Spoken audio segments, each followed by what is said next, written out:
এই পানি আগ্রাসনটা আমার কাছে কেন জানি মনে হয় ভারতের যে একটি প্রাচীন আর্য সমাজের আধিপত্য বজায় রাখা যে একটা প্রচেষ্টা,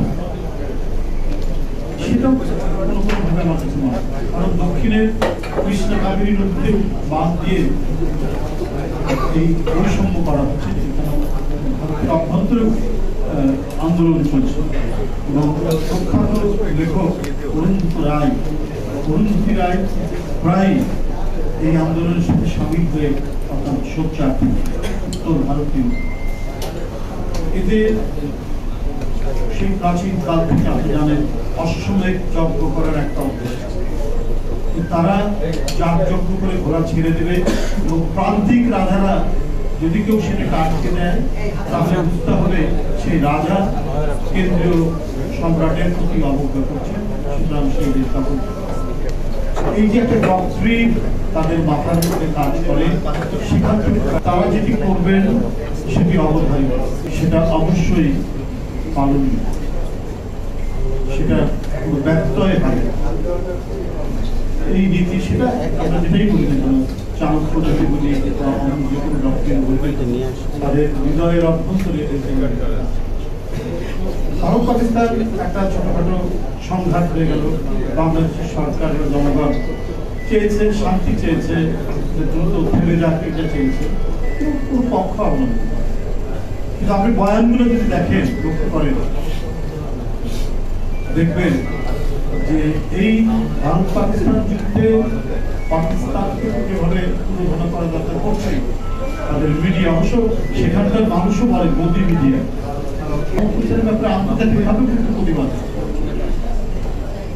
তারা বাংলাদেশকেও পেরে নিয়েছে অপপ্রচারের সাথে, সামাজিক গণমাধ্যমের সাথে যারা জড়িত। তারা বলছে যে এই বাংলাদেশকে ৭১ সালে আমরা সহযোগিতা করেছি তাদের স্বাধীনতার জন্য, কিন্তু এটা ভুলে গেলে চলবে না, ওদের ভিতরেও কিন্তু এক ধরনের পাকিস্তান আছে। জাতীয় পানি আগ্রাসনের বিরুদ্ধে আমি তো টেনে করি, আমার এখনো মনে ম্যাট্রিক পরীক্ষা দিচ্ছি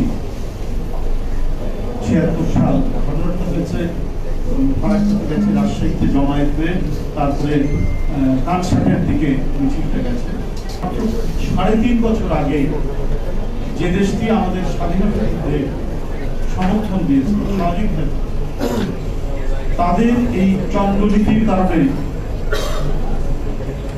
পানি আটকে দেওয়ার ফলে যে বিশেষ করে পদ্মার উভয় অঞ্চল অর্থাৎ খুলনা বিভাগ এবং রাজশাহী বিভাগ যে মরুময় হয়ে যাবে,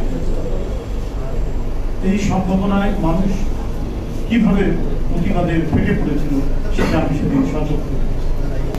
আগ্রাসনী রূপকে তাত্ত্বিক যে অভিধান মানে এটাকে অভিহিত করেছেন, তারা তো সবাই বামপন্থী ছিল। মৌলানা হামিদ খান ভাসানী প্রথম শুরু করলেন ভারতীয় সেনাবাহিনী কবে প্রত্যাহার করছো শেখ মুজিব, তুমি সেটা তারিখ ঘোষণা। ভারত যেভাবে হাসিনাকে রক্ষা করছে, এই উপমহাদেশের পশ্চিম দিকে একটা কাশ্মীর আছে, পূর্ব দিকে আরেকটি কাশ্মীর সৃষ্টির চেষ্টা করছে। ওনার কথা নিজের মুক্তিযোদ্ধা, একটা রণাঙ্গনের মুক্তিযোদ্ধা, ফ্রিডম ফাইটার, অবৈধ হয়ে যেত। আমার বাড়ির তিস্তা যদি পার হয়ে যেত হয়, সেই ছোটবেলায় জানলার ধরে দাঁড়াতাম, সে প্রাচীন পুরনো সে রেলওয়ে ব্রিজটা এরকম পার, কি খরস্রোতা সেই নদী। এখন সেই নদীর মাঝখানে চরে গ্রাম পেয়েছে, যমুনার চরগুলোতে গ্রাম পেয়েছে। আমরা কিন্তু কেউ এগুলো বিষয় নিয়ে আর সোচ্চার নয়।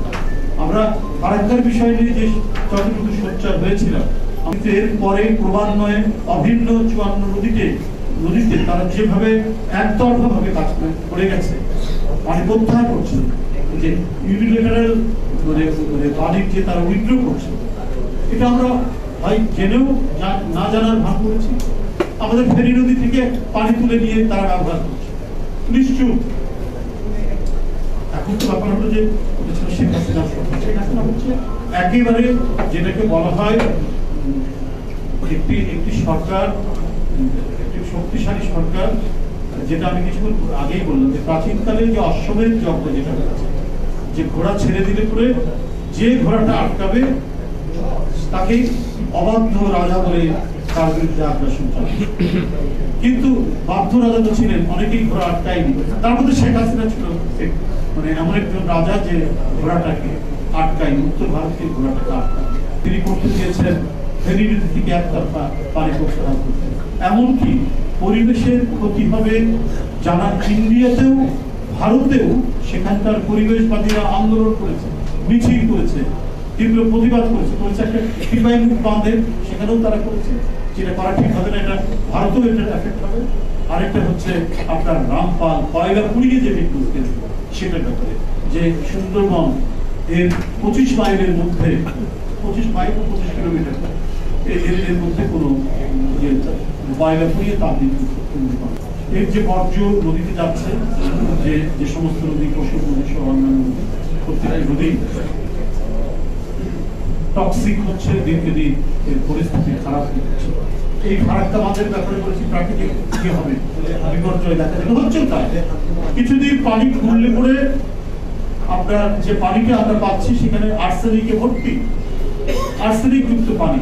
টোটাল আপনার যে বরেন্দ্র যে এলাকাটি, লালমাটির যে এলাকাটা, সেখানে আর্সেনিক যুক্ত পানি সেখানে মানে উঠছে, এবং এটা যে হেলথ হ্যাজার্ড, যেটা স্বাস্থ্য সম্পূর্ণরূপে ঝুঁকির মধ্যে, শুধুমাত্র এই ফারাক্কা বাঁধের যে এফেক্ট।